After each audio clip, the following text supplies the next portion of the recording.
ಓಂ ಶ್ರೀ ಗುರುದೇವೋಭ್ಯೋ ನಮಃ. ಓಂ ನಮೋ ನಾರಾಯಣಾಯ. ಓಂ ನಮೋ ಭಗವತೆ ವಾಸುದೇವಾಯ. ನಮಸ್ಕಾರ. ಕಾಮಾಕ್ಷಿ ಅಸ್ಟ್ರಾಲಜಿಗೆ ನಿಮಗೆಲ್ಲ ಪ್ರೀತಿಪೂರ್ವಕ ಸ್ವಾಗತ. ಈವರೆಗೆ ಸಬ್ಸ್ಕ್ರೈಬ್ ಮಾಡಿಕೊಂಡಂಥ ನಿಮಗೆಲ್ಲ ನನ್ನ ಪ್ರೀತಿಪೂರ್ವಕವಾದಂತಹ ನಮಸ್ಕಾರಗಳು. ಇನ್ನೂ ಸಬ್ಸ್ಕ್ರೈಬ್ ಆಗಿಲ್ಲ ಅಂತಂದರೆ ದಯಮಾಡಿ ಸಬ್ಸ್ಕ್ರೈಬ್ ಮಾಡ್ಕೊಳ್ಳಿ ಅಂತೇಳಿ ವಿನಂತಿ ಇಡ್ತಾ ಇದ್ದೇನೆ. ಎಂದಿನಂತೆ ಈ ದಿನ ಕೂಡ ಇನ್ನೊಂದು ಒಳ್ಳೆಯ ವಿಡಿಯೋವನ್ನು ನಿಮಗಾಗಿ ನಾನು ತಂದಿದ್ದೇನೆ. ಈ ಹಿಂದೆ ನಾನು ಪುನರ್ಜನ್ಮದ ಬಗ್ಗೆ ಒಂದು ವಿಡಿಯೋವನ್ನು ಮಾಡಿದ್ದೆ. ಭಾಳಷ್ಟು ಜನ ಅದನ್ನು ನೀವು ನೋಡಿದಿರಿ, ಸಂತೋಷಪಟ್ಟಿದ್ದೀರಿ, ಲೈಕ್ ಮಾಡಿದ್ದೀರಿ. ಅದಕ್ಕೆ ಸಂಬಂಧಪಟ್ಟಂತಹ ಈ ದಿನದ ಒಂದು ವಿಡಿಯೋ, ಪುನರ್ಜನ್ಮ ಇದೆ ಅಂತ ಹೇಳಿ ಶಾಸ್ತ್ರಗಳು ಹೇಳುತ್ತವೆ, ಆದರೆ ನಾವ್ಯಾರೂ ಅದನ್ನು ಕಂಡಿಲ್ಲ, ನೋಡಿಯೂ ಇಲ್ಲ, ಗುರುತಿಸಿಯೂ ಇಲ್ಲ. ಅಲ್ಲೊಬ್ರು ಇಲ್ಲೊಬ್ರು ಹೇಳೋದನ್ನ ಕೇಳಿದ್ವಿ. ಆದರೆ ಶಾಸ್ತ್ರದಲ್ಲಿ ಹೇಳ್ತಾ ಇದೆ, ಮನುಷ್ಯ ಸತ್ತ ನಂತರ ಪುನಃ ಜನ್ಮ ತಾಳ್ತಾನೆ ಅಂತೇಳಿ. ಅದು ಮನುಷ್ಯನಾಗೇ ಹುಟ್ಟಬೇಕು ಅಂತ ಏನಿಲ್ಲ. ಗಿಡ, ಮರ, ಬಳ್ಳಿ, ಕ್ರಿಮಿ, ಕೀಟ, ಪಶು, ಪಕ್ಷಿ ಯಾವುದಾದರೂ ಜನ್ಮವನ್ನು ಪಡಿಬಹುದು. ಅದು ಅವರವರ ಪೂರ್ವ ಜನ್ಮದ ಮತ್ತು ಈ ಜನ್ಮದ ಪುಣ್ಯಫಲ, ಕರ್ಮಫಲ ಸಿದ್ಧಾಂತಕ್ಕೆ ಸೇರಿದ್ದಾಗಿರುತ್ತೆ. ಹಾಗಿರುವಾಗ ಮನುಷ್ಯ ಸತ್ತ ನಂತರ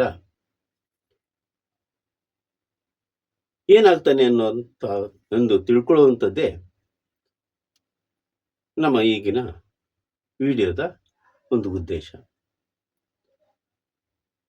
ಶಾಸ್ತ್ರದಲ್ಲಿ, ಧರ್ಮ ಗ್ರಂಥಗಳಲ್ಲಿ ಬರ್ತಿದ್ದಾರೆ, ಬಹಳಷ್ಟು ಲೋಕಗಳನ್ನು ಬರೆದಿದ್ದಾರೆ. 14 ಲೋಕ ಅಂತ ಹೇಳ್ತಾರೆ, ಅಥವಾ ಇನ್ನೂ ಹೆಚ್ಚಿನ ಲೋಕಗಳನ್ನು ಕೂಡ ಹೇಳ್ತಾರೆ. ಆ ಲೋಕದ ವಿಚಾರಕ್ಕೆ ನಾವು ಹೋಗೋದು ಬೇಡ. ಅದರಲ್ಲಿ ಮುಖ್ಯವಾಗಿ ಭೂಲೋಕ, ನರಲೋಕ, ಸ್ವರ್ಗಲೋಕ, ಕೈಲಾಸ ಲೋಕ, ವೈಕುಂಠ ಲೋಕ, ಬ್ರಹ್ಮಲೋಕ, ಹೀಗೆ ಇತ್ಯಾದಿ ಲೋಕಗಳನ್ನ ನಮಗೆ ಹೇಳ್ತಾರೆ, ತಿಳಿಸ್ಕೊಟ್ಟಿದ್ದಾರೆ. ಇಂಥವೆಲ್ಲ ಇವೆ ಅಂತ ಹೇಳಿ. ಈ ಲೋಕಗಳಲ್ಲಿ ಯಾವ ಲೋಕಕ್ಕೆ ಅಸುನೀಗಿದಂತಹ ಮನುಷ್ಯ ಹೋಗ್ತಾನೆ ಅಂತ ನೋಡೋದಕ್ಕೆ ಜ್ಯೋತಿಷ್ಯ ಶಾಸ್ತ್ರದಲ್ಲಿ ಅವಕಾಶವನ್ನ ಕಲ್ಪಿಸಿಕೊಟ್ಟಿದ್ದಾರೆ. ಶ್ರೀ ದೈವಜ್ಞ ಮಂತ್ರೇಶ್ವರರು ಬರೆದಂತಹ ಫಲದೀಪಿಕಾ ಗ್ರಂಥದಲ್ಲಿ ಇದರ ಬಗ್ಗೆ ಉಲ್ಲೇಖವಿದೆ. ಸಾಧ್ಯವಾದಲ್ಲಿ ನಿಮಗೇನಾದರೂ ದೈವಜ್ಞ ಮಂತ್ರೇಶ್ವರರು ಬರೆದಂತಹ ಫಲದೀಪಿಕಾ ಗ್ರಂಥ ಏನಾದರೂ ಸಿಕ್ಕಲ್ಲಿ ಅದರಲ್ಲಿ ನೀವು ನೋಡಿ ಇನ್ನು ಹೆಚ್ಚಿನ ಮಾಹಿತಿಯನ್ನ ಪಡೆದುಕೊಳ್ಬಹುದು. ನಾನೀಗ ಸಂಕ್ಷಿಪ್ತವಾಗಿ ಆ ವಿಚಾರವನ್ನ ತಿಳಿಸ್ತೇನೆ. ಹಾಗಾದರೆ ಅದು ಯಾವ ರೀತಿಯ ಲೆಕ್ಕ ಬರುತ್ತೆ ಅಂತ ನಾವು ಯೋಚನೆ ಮಾಡಿದಾಗ ಮಂತ್ರೇಶ್ವರರು ಹೇಳ್ತಾರೆ, ವ್ಯಯಭಾವದಲ್ಲಿರುವ, ಅದಕ್ಕೆ ಉದಾಹರಣೆಯಾಗಿ ಒಂದು ವ್ಯಯ ಭಾವದಲ್ಲಿರುವ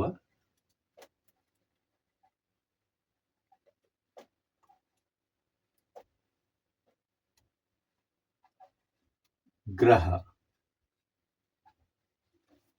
ವ್ಯಯಭಾವದಲ್ಲಿರುವಂತಹ ಗ್ರಹ. ಎರಡನೇದಾಗಿ ವ್ಯಯಭಾವದ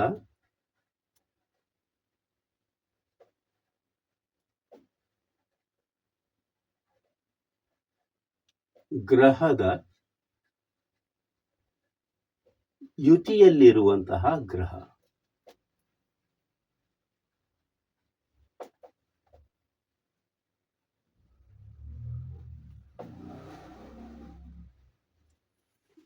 ಯುತಿಯಲ್ಲಿರುವ ಗ್ರಹ. ಇನ್ನು ಮೂರನೇದಾಗಿ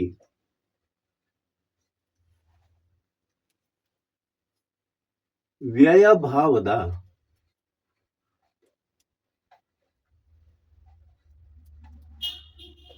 ನವಾಂಶದಲ್ಲಿರುವ ಗ್ರಹ.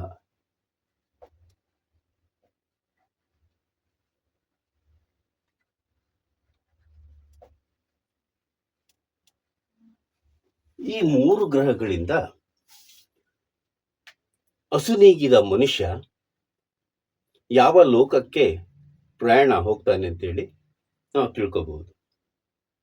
ಅಂದ್ರೆ ಇದರ ಅರ್ಥ ಏನಪ್ಪಾ ಅಂತಂದ್ರೆ, ಹುಟ್ಟಿದ ಮನುಷ್ಯನ ಶರೀರ ನಾಶ ಆಗಬಹುದೇ ಹೊರತು ಆತ್ಮಗಳು ನಾಶವಾಗುವುದಿಲ್ಲ. ಆತ್ಮಗಳು ನಾಶ ಆಗೋದಿಲ್ಲ ಅಂದಮೇಲೆ ಆ ಆತ್ಮಗಳು ಜೀವಂತವಾಗಿ ಇರಬೇಕು ತಾನೆ. ಹಾಗಾದ್ರೆ ಅವು ಎಲ್ಲಿರುತ್ತೆ? ಪುನರ್ಜನ್ಮ ಇದೆ ಅಂತ ಒಂದು ಕಡೆ ಹೇಳ್ತಾರೆ. ಹಾಗಾದ್ರೆ ಬೇರೆ ದೇಹಕ್ಕೆ ಅದು ಪ್ರವೇಶ ಪಡೆದಿರಬೇಕು. ಬೇರೆ ದೇಹಕ್ಕೆ ಪ್ರವೇಶ ಪಡೆದೇ ಇದ್ರೆ ಮತ್ ಬೇರೆ ಇನ್ನೆಲ್ಲಿಗೆ ಹೋಗುತ್ತೆ? ಆ ಆತ್ಮ ಹೋಗುವಂತಹ ಲೋಕ ಯಾವುದು? ಅದಕ್ಕಾಗಿ ಈ ಮೂರು ಗ್ರಹಗಳನ್ನ ದೈವಜ್ಞ ಮಂತ್ರೇಶ್ವರರು ತಮ್ಮ ಫಲದೀಪಿಕಾದಲ್ಲಿ ವಿಸ್ತಾರವಾಗಿ ಬರೆದಿದ್ದಾರೆ. ನಾನು ಇಲ್ಲಿ ಸಂಕ್ಷಿಪ್ತವಾಗಿ ನಿಮ್ಗೆ ತಿಳಿಸ್ತಾ ಇದ್ದೇನೆ. ಹೆಚ್ಚಿನ ಮಾಹಿತಿಗೆ ನೀವು ಆ ಪುಸ್ತಕವನ್ನ ಗಮನಿಸಬಹುದು. ಈ ಮೂರು ಗ್ರಹಗಳಲ್ಲಿ ಅತ್ಯಂತ ಪ್ರಬಲನಾದಂತಹ ಗ್ರಹ ಯಾರು ಅಂತೇಳಿ ನೀವು ನೋಡ್ಬೇಕಾದದ್ದು ಅತಿ ಮುಖ್ಯವಾದ್ದು. ಅತ್ಯಂತ ಪ್ರಬಲವಾದಂತಹ ಗ್ರಹ ನಿಮಗೆ ನೆನಪಿರಲಿ, ತ್ರಿಕೋಣ ಸ್ಥಾನಗಳಾದಂತಹ 1, 5, 9 ಈ ಮನೆಯಲ್ಲಿರುವಂತಹ ಗ್ರಹಗಳು ಪ್ರಬಲ ಗ್ರಹಗಳೇ. ಆ ಗ್ರಹಗಳು ಒಳ್ಳೆಯ ಫಲಗಳನ್ನ ಅವು ಹಸು ನೀಗಿದ ನಂತರವೂ ಕೂಡ ಕೊಡುವುದಕ್ಕೆ ಶಕ್ತರಾಗಿರ್ತಾರೆ. ಬದುಕಿರುವಾಗ ಈ ತ್ರಿಕೋಣಾಧಿಪತಿಯ ಜೊತೆಗೆ ಕೇಂದ್ರಾಧಿಪತಿಗಳು ಸಮಾಗಮ ಆದಾಗ ಅದೊಂದು ಯೋಗವಾಗಿ ಉದ್ಭವ ಆಗುತ್ತೆ. ಆ ಮೂಲಕ ಆ ಜಾತಕರಿಗೆ ಅನುಕೂಲಕರವಾದಂತಹ ಫಲಿತಾಂಶಗಳು ಉದ್ಭವ ಆಗುತ್ತೆ. ಹಸು ನೀಗಿದ ನಂತರ ಕೇವಲ ತ್ರಿಕೋಣಾಧಿಪತಿಗಳು ಶುಭ ಸ್ಥಾನದಲ್ಲಿ ಇದ್ದಾಗ 1, 5, 9ರಲ್ಲಿದ್ದಾಗ ಅವು ತಮ್ಮದೇ ಆದಂತಹ ಪ್ರಭಾವವನ್ನ ಜಾತಕನ ಆತ್ಮದ ಮೇಲೆ ಬೀರುತ್ತವೆ. ಇದು ಇದರ ಲೆಕ್ಕಾಚಾರ. ನೆನಪಿಡಿ, ವ್ಯಯಭಾವದಲ್ಲಿರುವ ಗ್ರಹ, ವ್ಯಯಭಾವದ ಗ್ರಹದ ಯುತಿಯಲ್ಲಿರುವ ಗ್ರಹ, ವ್ಯಯಭಾವದ ನವಾಂಶದಲ್ಲಿರುವ ಗ್ರಹ. ಈ ಮೂರು ಗ್ರಹಗಳಲ್ಲಿ ಯಾವ ಗ್ರಹ ಪ್ರಬಲವೋ, ಪ್ರಬಲ ದುರ್ಬಲ ನಿಮಗೆ ಗೊತ್ತೇ ಇದೆ, ಅದನ್ನು ನೀವೇ ಹುಡುಕಿ ತೀರ್ಮಾನಿಸಿ.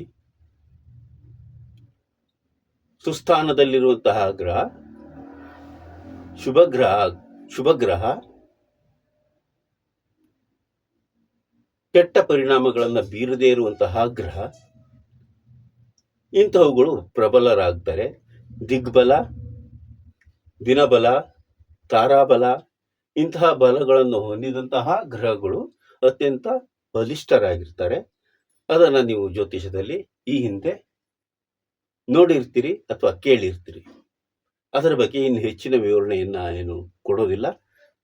ಕೇವಲ ಇಷ್ಟು ತಿಳ್ಕೊಂಡ್ರೆ ಸಾಕು. ಅತ್ಯಂತ ಪ್ರಬಲನಾದಂತಹ ಗ್ರಹ 3 ಗ್ರಹಗಳಲ್ಲಿ. ಈ 3 ಗ್ರಹಗಳಲ್ಲಿ ಮೊದಲನೇದಾಗಿ ರವಿ, ಭಾಸ್ಕರ, ಸೂರ್ಯ ಅಥವಾ ಚಂದ್ರ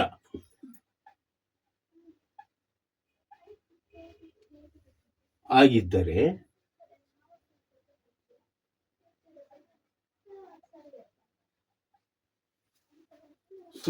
ಆ 3 ಗ್ರಹಗಳಲ್ಲಿ ಒಂದು ಗ್ರಹ ಸೂರ್ಯ ಅಥವಾ ಚಂದ್ರ ಆಗಿದ್ದರೆ ಅವರು ಆ ಆತ್ಮ ಶರೀರ ಅಲ್ಲ,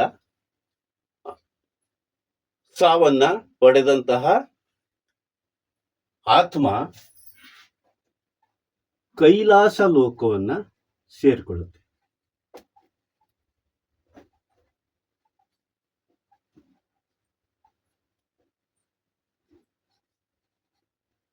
ಕೈಲಾಸ ಲೋಕಕ್ಕೆ ಹೋಗುತ್ತೆ. ಕೈಲಾಸ ಲೋಕಕ್ಕೆ ಹೋಗೋದು ಅಂತಂದ್ರೆ ಏನು?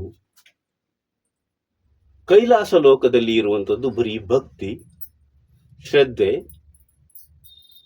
ಧ್ಯಾನ ಇಂಥವುಗಳೇ ಇರುತ್ತೆ. ಆ ಆತ್ಮಕ್ಕೆ ಬೇಕಾಗಿರುವಂಥದ್ದು ಭಕ್ತಿ, ಧ್ಯಾನ, ಶ್ರದ್ಧೆ. ಅದು ಇರುವಂತಹ ತಾನು ಮೂಲದಲ್ಲಿ ಪಡೆದಂತಹ ಶರೀರದಲ್ಲಿ ಆ ಶಕ್ತಿಗಳನ್ನ ಸದುಪಯೋಗ ಪಡಿಸಿಕೊಳ್ಳದೇ ಇದ್ದಲ್ಲಿ ಕೈಲಾಸದ ದ್ವಾರದ ಈಚೆನೇ ಇರಬೇಕಾಗುತ್ತೆ, ಒಳಗೆ ಪ್ರವೇಶ ಮಾಡೋದಕ್ಕೆ ಆಗೋದಿಲ್ಲ. ಅದು ಎಲ್ಲಿವರೆಗೂ ಅಂದರೆ ಅದರ ಕರ್ಮಗಳು ಕಳೆಯುವವರೆಗೆ. ಅದರ ಕರ್ಮ ಕಳೆದ ಮೇಲೆ ಅದು ಕೈಲಾಸವನ್ನ ಅಂದರೆ ಶಿವನ ಸಾನ್ನಿಧ್ಯವನ್ನ, ಶಂಕರನ ಸಾನ್ನಿಧ್ಯವನ್ನ ಅಥವಾ ಪರಮೇಶ್ವರನ ಸಾನ್ನಿಧ್ಯವನ್ನ ಆ ಆತ್ಮ ಪಡೆದುಕೊಳ್ತದೆ. ಆಗ ಅಲ್ಲಿಂದ ಅದಕ್ಕೆ ಮತ್ತೆ ಪುನರ್ಜನ್ಮ ಅನ್ನುವುದು ಸಿಗೋದಿಲ್ಲ. ಕೈಲಾಸ ಲೋಕದ ವಿಚಾರ ನಿಮಗೆ ಈಗ ಅರ್ಥ ಆಯ್ತು ಅಂತೇಳಿ ನಾನು ಭಾವಿಸ್ತೇನೆ. ಎರಡನೆಯದಾಗಿ ಈ ಕುಜ ಈ ಗ್ರಹ ಅಕಸ್ಮಾತ್ ಈ 3 ಗ್ರಹಗಳಲ್ಲಿ ಒಂದಾಗಿದ್ರೆ, ಕುಜ ಗ್ರಹ ಈ 3 ಗ್ರಹಗಳಲ್ಲಿ ಒಂದಾಗಿದ್ರೆ ಎಲ್ಲಿಗೆ ಹೋಗುತ್ತೆ ಆ ಆತ್ಮ? ಎರಡನೇದಾಗಿ ಕುಜ ಅಥವಾ ಮಂಗಳ ಅಥವಾ ಅಂಗಾರಕ.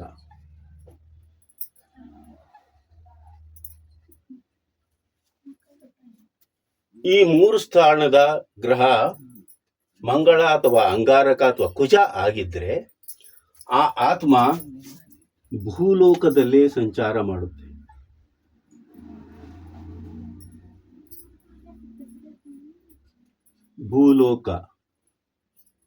ಭೂಲೋಕದಲ್ಲಿ ಸಂಚಾರ ಮಾಡುತ್ತೆ. ಅದು ಬೇರೆ ಎಲ್ಲೂ ಕೂಡ ಆ ಆತ್ಮ ಹೋಗೋದಿಲ್ಲ. ಭೂಲೋಕದಲ್ಲಿ ಪುಣ್ಯಫಲ ಏನಾದರೂ ಇದ್ದಲ್ಲಿ ಮತ್ತೆ ಮನುಷ್ಯನಾಗಿಯೋ ಅಥವಾ ಗಿಡ ಮರ ಬಳ್ಳಿಯಾಗಿಯೋ ಅಥವಾ ಪ್ರಾಣಿ ಪಶು ಪಕ್ಷಿಯಾಗಿಯೋ ಅಥವಾ ಕ್ರಿಮಿ ಕೀಟ ಆದಿ ಇತ್ಯಾದಿ ಜೀವ ಸಂಕುಲವನ್ನ ಅದು ಹೊಂದುತ್ತೆ.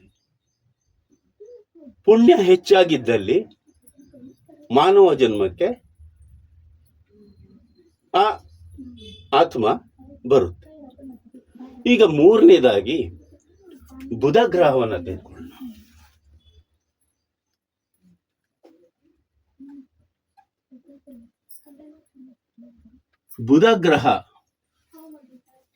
ಬುಧ ಗ್ರಹ ಏನಾದರೂ ಈ 3 ಭಾವಗಳಲ್ಲಿ ಒಂದು ಭಾವ ಆಗಿ ಬಂದ್ರೆ ಬುಧ ಗ್ರಹ ಕೊಡುವಂಥದ್ದು ವೈಕುಂಠ ಲೋಕ.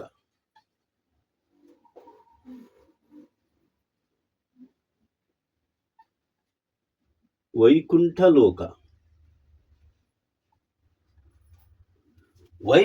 ಲೋಕ ಅಂತಂದ್ರೆ ವಿಷ್ಣುವಿನ ಸಾನ್ನಿಧ್ಯವನ್ನ ಆ ಆತ್ಮ ಹೊಂದುತ್ತೆ.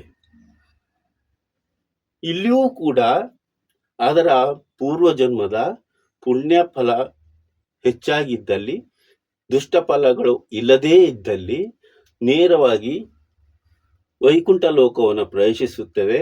ಅಲ್ಲಿ ತನ್ನ ಎಲ್ಲಾ ಜೀವಿತವನ್ನ ವೈಭೋಗದಲ್ಲಿ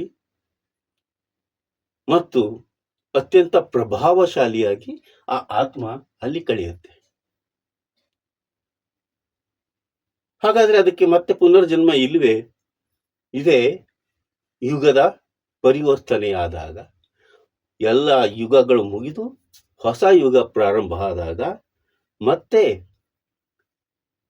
ಆ ಆತ್ಮ ಹೊಸ ರೂಪವನ್ನು ಪಡೆದು, ಹೊಸ ದೇಹವನ್ನು ಪಡೆದು, ಹೊಸ ಶರೀರವನ್ನು ಪಡೆದು ತನ್ನ ಜೀವಿತಾವಧಿಯನ್ನ ಕಳೆಯುತ್ತಾ ಬರುತ್ತೆ. ಇನ್ನು ನಾಲ್ಕನೇದಾಗಿ ಶನಿ ಗ್ರಹ.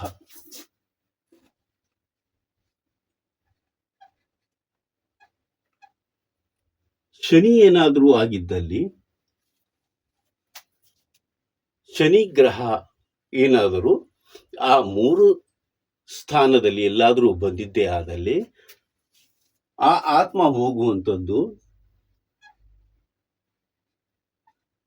ಯಮಲೋಕ.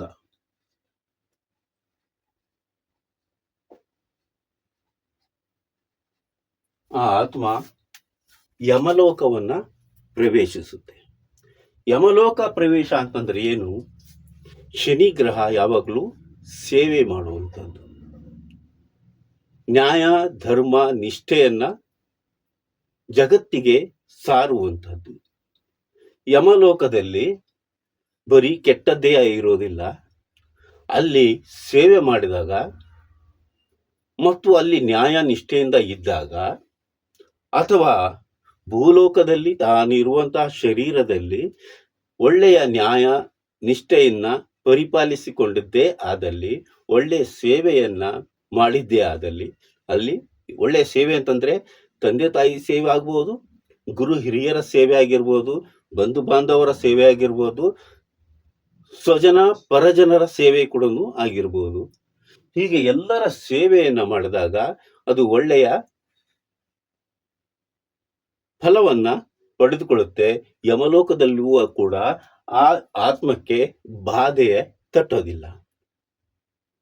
ಅಲ್ಲಿ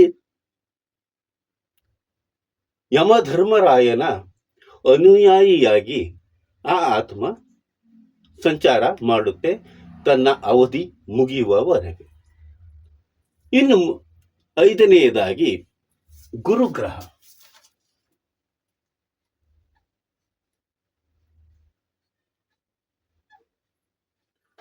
ಗುರುಗ್ರಹವೇನಾದರೂ ಆಗಿದ್ದೇ ಆದಲ್ಲಿ, ಗುರುಗ್ರಹದ ಆಗಿದ್ದಂತಹ ಆ ಆತ್ಮ ಹೋಗಿ ಸೇರುವುದು ಬ್ರಹ್ಮಲೋಕವನ್ನು.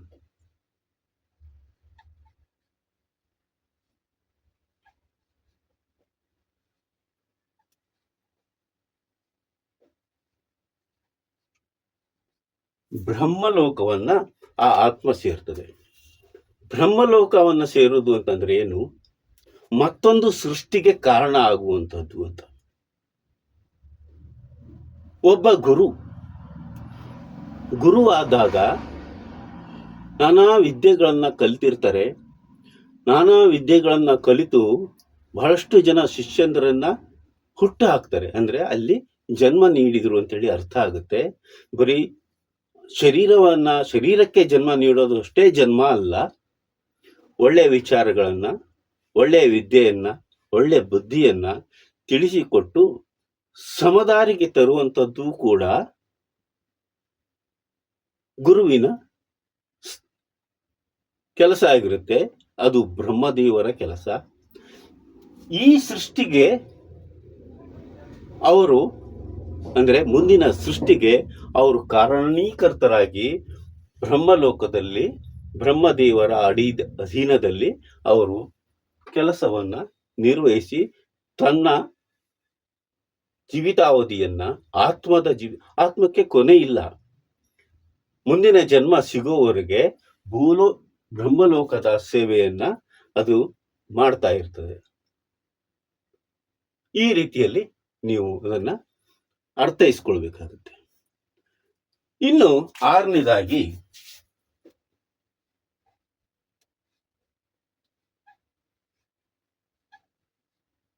ರಾಹು ಗ್ರಹ ಆಗಿದ್ರೆ ಹೇಗೆ? ರಾಹು ಗ್ರಹ ಏನಾದರೂ ಈ 3ರಲ್ಲಿ ಒಂದಾಗಿದ್ರೆ ಆಗ ಆ ಆತ್ಮಕ್ಕೆ ಸಿಗುವಂತಹ ಲೋಕ ದ್ವೀಪಲೋಕ.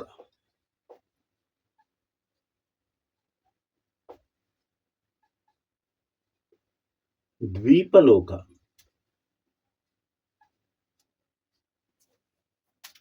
ಯಾವುದೋ ಒಂದು ನಡುಗಡ್ಡೆ, ಹೆಚ್ಚಿನ ಜನಸಂಚಾರ ಇರೋದಿಲ್ಲ, ಒಳ್ಳೆಯ ವ್ಯವಸ್ಥೆ ಇರೋದಿಲ್ಲ, ಸ್ವತಂತ್ರ ಸ್ಥಿತಿ, ಜನ ನಿಬಿಡತೆನೂ ಇರೋದಿಲ್ಲ, ಸಂಚಾರಕ್ಕೆ ಎಲ್ಲ ಹೊಸ ಹೊಸ ಮಾರ್ಗಗಳು ಕೂಡ ಇರುವುದಿಲ್ಲ. ಅಂತಹ ದ್ವೀಪದಲ್ಲಿ ಈ ಆತ್ಮ ಹೋಗಿ ಸೇರ್ಕೊಳ್ಳುತ್ತೆ. ಆಗ ಆ ಆತ್ಮಕ್ಕೆ ಯೋಚನೆ ಬರುತ್ತೆ, ನಾನು ಹಾಗೆ ಮಾಡಬಾರ್ದಾಗಿತ್ತು, ಹೀಗೆ ಮಾಡಬಾರ್ದಾಗಿತ್ತು, ಹೀಗೆ ನಡ್ಕೋಬೇಕಾಗಿತ್ತು, ಹಾಗೆ ನಡ್ಕೋಬೇಕಾಗಿತ್ತು. ಆ ರೀತಿಯ ಯೋಚನೆ ಬಂದಾಗ ತನ್ನ ಅವಧಿಯನ್ನ ಅದು ಒಳ್ಳೆಯ ಕಾರ್ಯ ಮಾಡುವುದರ ಮುಖಾಂತರ ಮತ್ತಷ್ಟು ಶಕ್ತಿಯನ್ನು ವೃದ್ಧಿಸಿ ನಂತರದ ಜನ್ಮದಲ್ಲಿ ಅದು ಬೇರೆ ಸ್ವರೂಪವನ್ನು ಪಡೆದುಕೊಳ್ಳಬಹುದು. ಒಟ್ಟಿನಲ್ಲಿ ರಾಹು ಆಗಿದರೆ ದ್ವೀಪಲೋಕದಲ್ಲಿ ಅದು ಪ್ರವೇಶವನ್ನು ಪಡೆಯುತ್ತೆ. ಇನ್ನು ಕೇತುವಾಗಿದ್ದಲ್ಲಿ, ಏಳನೇದಾಗಿ ಕೇತುವಾಗಿದ್ದಲ್ಲಿ, ಕೇತು ಗ್ರಹ ಏನಾದರೂ ಆಗಿದ್ರೆ ಈ ಆತ್ಮ ಹೋಗಿ ಸೇರುವಂಥದ್ದು ನರಲೋಕ.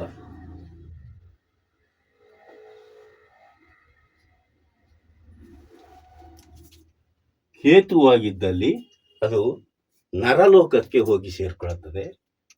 ನರಲೋಕ ಅಂತಂದ್ರೆ ಯಾವುದು ಬೇಕಾದರೂ ಆಗಿರ್ಬೋದು, ವಿಸ್ತಾರವಾದಂತಹ ಪ್ರದೇಶ, ಅತ್ಯಂತ ಹೆಚ್ಚಿನ ತರಾತುರಿ ಕೆಲಸ ಕಾರ್ಯ, ಮತ್ತೆ ಹೇಗೆ ಜೀವನ ಮಾಡೋದು, ಹೇಗೆ ಬದುಕೋದು, ಹೇಗೆ ದುಡಿಯೋದು, ಬರೀ ಇಂತಹ ಗೊಂದಲದಲ್ಲೇ ಅದು ಆ ಆತ್ಮ ಸೇರ್ಕೊಳ್ತದೆ.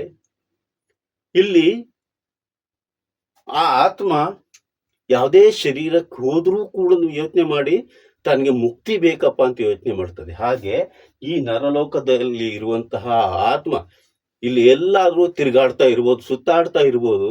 ಆ ಆತ್ಮ ಮುಕ್ತಿಯನ್ನು ಪಡೆಯೋದಕ್ಕೆ ಹೊಂಚಿಕೆ ಹಾಕ್ತಾ ಇರ್ತದೆ. ತನಗೆ ಮುಕ್ತಿ ಬೇಕು, ಈ ಜನ್ಮ ಸಾಕು, ಈ ಜನ್ಮದಿಂದ ನನಗೆ ಮುಕ್ತಿ ಬೇಕು ಅಂತೇಳಿ ಹಪಾಪಿಸ್ತಾ ಇರ್ತದೆ. ಅಂತಹ ನರಲೋಕದಲ್ಲಿ ಆ ಆತ್ಮ ಹೋಗಿ ಸೇರ್ಕೊಳ್ತದೆ. ಇನ್ನು ಕೊನೆಯದಾಗಿ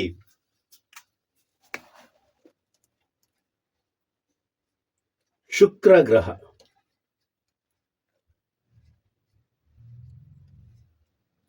ಶುಕ್ರ ಗ್ರಹವೇನಾದರೂ ಈ ಮೂರರಲ್ಲಿ ಒಂದಾಗಿದ್ದಲ್ಲಿ, ಅತ್ಯಂತ ಪ್ರಬಲವಾಗಿದ್ದಲ್ಲಿ, ಶುಕ್ರ ಗ್ರಹ ಕೊಡುವಂತಹ ಲೋಕ ಸ್ವರ್ಗಲೋಕ.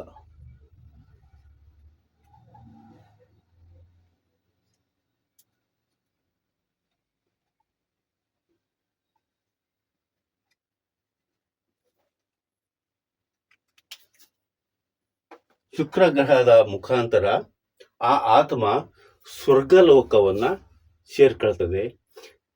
ಕಾರಣ ಇಷ್ಟೇ, ಶುಕ್ರ ಗ್ರಹ ಯಾವಾಗಲೂ ಐಷಾರಾಮಿ, ವೈಭೋಗ, ಅತ್ಯಂತ ಆಡಂಬರತೆ ಇವುಗಳನ್ನ ಕೊಡ್ತಾ ಇರ್ತದೆ. ಸ್ವರ್ಗದಲ್ಲಿ ಇರುವಂಥದ್ದು ಅದೇಯ.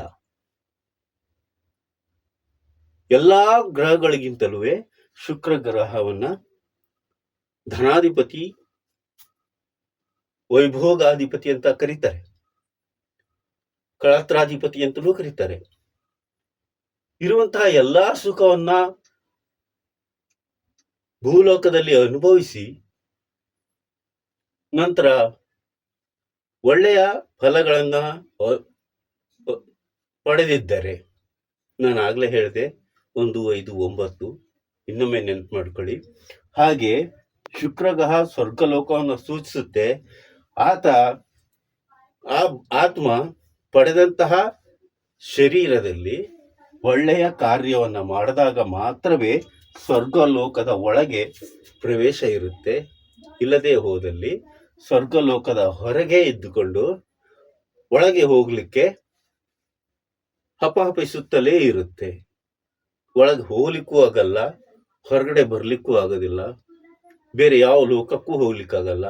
ಕೇವಲ ತಾನು ಮಾಡಿದ ಕರ್ಮದ ಪ್ರಭಾವದಿಂದ ಒಳಗೆ ನಡೆಯುವಂತಹ ವೈಭೋಗವನ್ನ ನೋಡಿ ಇಲ್ಲಿ ಅದು ತನ್ನ ದುಃಖವನ್ನ ನುಂಗಿಕೊಳ್ತಾ ಇರಬೇಕಾಗುತ್ತೆ. ಈ ತರಹ ಸ್ಥಿತಿಯನ್ನ ಗ್ರಹಗಳು ಜಾತಕದಿಂದ ನಮಗೆ ತೋರ್ಪಡಿಸುತ್ತವೆ. ಇಲ್ಲಿ ಯಾವ ಗ್ರಹಗಳು ಕೆಟ್ಟದೇನು ಹೇಳಿಲ್ಲ, ಎಲ್ಲಾ ಗ್ರಹಗಳು ಒಳ್ಳೆ ಫಲಗಳನ್ನೇ ಹೇಳಿದವೆ. ಆದರೆ ಜೀವಿತಾವಧಿಯಲ್ಲಿ ಆ ಆತ್ಮಗಳು ಆ ಶರೀರದ ಮುಖಾಂತರ ಮಾಡುವ ಪುಣ್ಯ ಫಲ, ಪುಣ್ಯ ಕಾರ್ಯ, ಪುಣ್ಯ ಕರ್ಮ ಇನ್ನೊಬ್ಬರ ಮನಸ್ಸನ್ನು ನೋಯಿಸದೆ, ಇನ್ನೊಬ್ಬರಿಗೆ ನಷ್ಟವನ್ನು ಮಾಡದೆ, ಇನ್ನೊಬ್ಬರನ್ನ ಹಿಂಸಿಸದೆ, ಮತ್ತೊಬ್ಬರನ್ನ ದೂಷಣೆ ಮಾಡದೆ ಸದ್ಬುದ್ಧಿಯಿಂದ ನಡೆದಾಗ ಈ ಯಾವುದೇ ಲೋಕವನ್ನ ಪ್ರವೇಶಿಸಿದರೂ ಅವು ಸಂತೃಪ್ತ ಜೀವನವನ್ನ ಸಾಗಿಸುತ್ತವೆ. ಇದಕ್ಕೆ ವ್ಯತಿರಿಕ್ತವಾದಲ್ಲಿ ಮಾತ್ರ ಆ ಲೋಕದ ಹತ್ರ ಹೋದ್ರೂ ಕೂಡ ಒಳಗೆ ಪ್ರವೇಶ ಸಿಗದೆ ಅತಂತ್ರ ಸ್ಥಿತಿಗೆ ಅವು ಸಿಕ್ಕಾಕಿಕೊಳ್ತವೆ. ಈ ವಿಡಿಯೋ ನಿಮಗೆ ಇಷ್ಟ ಆಯಿತು ಅಂತಂದ್ರೆ ದಯಮಾಡಿ ಲೈಕ್ ಮಾಡಿ, ಶೇರ್ ಮಾಡಿ, ಸಬ್ಸ್ಕ್ರೈಬ್ ಮಾಡಿ. ಮುಂದಿನ ವಿಡಿಯೋದಲ್ಲಿ ಮತ್ತೊಮ್ಮೆ ಇನ್ನೊಂದು ಹೊಸ ವಿಚಾರದ ಮುಖಾಂತರ ನಿಮ್ಮನ್ನ ಭೇಟಿ ಮಾಡ್ತೇನೆ. ಅಲ್ಲಿವರೆಗೂ ನಮಸ್ಕಾರ.